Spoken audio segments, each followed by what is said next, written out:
Now that we learned how to create a navigation system through InDesign, a lot of students ask me, how do you create a jump to page button? Whether it be an image or some text, can we end up making it look like or act like a button in order to go from page 1 to say page 5? There are two ways I'm going to show you how to do this. One way is through the master pages, and the other way is just through the document and the page you're currently on. So some of you have already probably tried to make a shape and went over to your buttons and forms panel. Over here you can make your selection a button. You can rename it according to what you like to call it by, and then you can make the event on click. Now most of you have probably hit this plus sign before, which is adding an action, and have gone to this option called go to page. Seems pretty simple, right?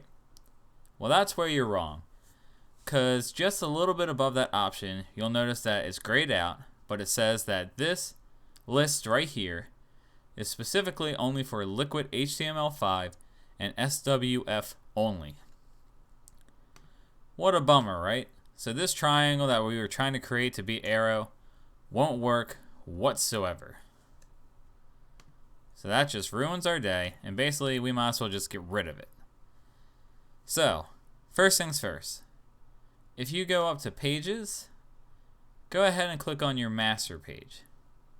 We're going to first learn how to do the workaround through the master page, and then we'll apply that same idea to a normal document page that we currently have.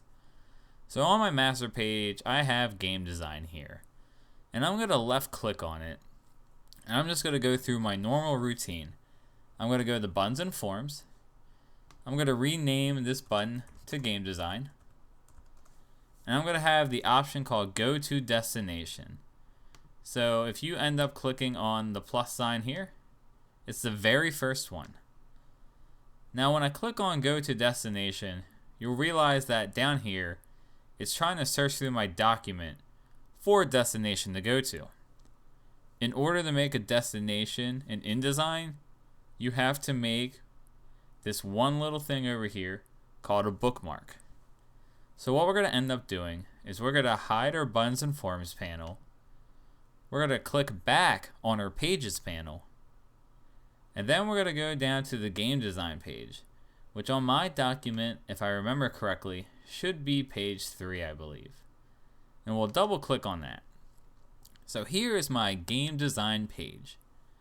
And what we'll do with the game design page up is we'll end up going over here to bookmarks with just one left click, and then we'll end up making sure that this page is selected. Now since I double clicked it already, it is in fact selected. And then we'll click on the create new bookmark, and we'll name this game design. After you have done that, go ahead and click back on your double arrows to hide the bookmarks panel. Go back up to your pages, and then double click back on your master. We're now going to go right back to our game design menu, left click on it, and go to the buttons and forms panel one more time. Now you'll notice that the destination actually can go somewhere.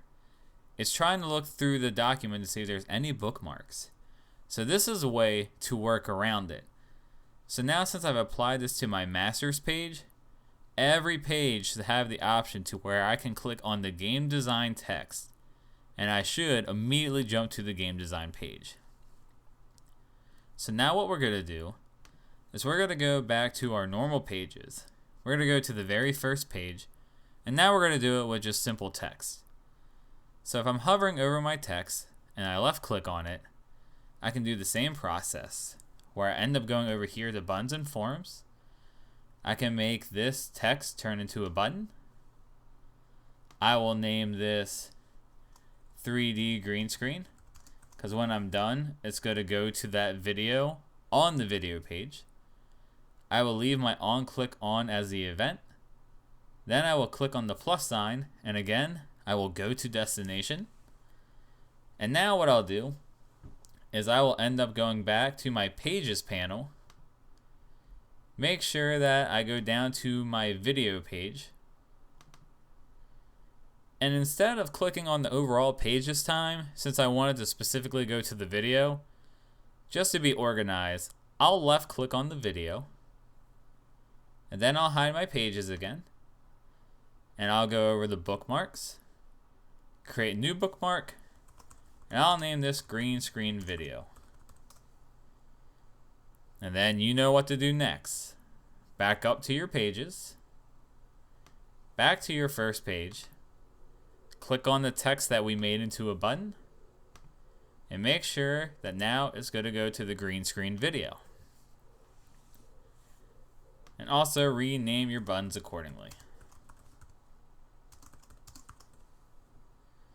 So now what we're going to do to make sure that everything's working correctly is we're going to go up to File, scroll down to Export, and again, make sure you name it something like a test file so you know it's not the final version. And also make sure that your format is Adobe PDF Interactive.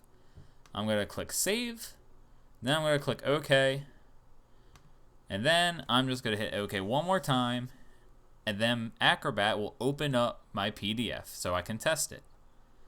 So here we go again. It's opening up. I will minimize it to 50% so you can see it. If I click on Latest Tutorial 3D Green Screen, it takes me right to my video page. And now if I click on the game design on any page, it will take me right to my game design page. Just to show you again, here I am on my photography page. Boom, game design. Here I am on my contact. Boom, game design. So depending on how you organize your document, you can end up changing it through the master file, which will make all these links work on every single page just the way they're supposed to. Or if you need something specific, you can always do it page by page as well. So after this tutorial, the next thing we're going to learn about is how to make these links be able to connect to the internet through hyperlinks.